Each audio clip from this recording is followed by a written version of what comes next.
భూములు గచ్చిబౌలిలో 400 ఎకరాల భూమి ఉంటే 10,000 కోట్లు బ్యాంకులో కుదబెట్టి తెచ్చారు. 400 ఎకరాలు కుదబెట్టి 10,000 కోట్లు తెచ్చారు. ఎవరికి ఇస్తుండ్రు ఆ 10,000 కోట్లు? బడా బడా కాంట్రాక్టర్లకు 8%, 10% తీసుకొని బిల్లులు ఇస్తా ఉన్నారు.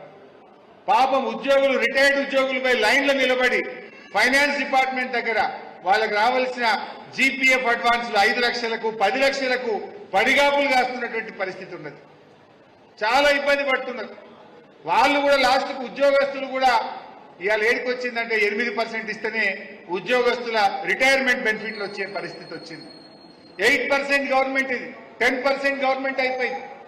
బిల్లు రావాలంటే ఉద్యోగులు కూడా 8%, 10% ఇవ్వాలంటే ఇది ఎక్కడి ప్రభుత్వం? అసలు కొత్తగా వింటున్నాం మనం.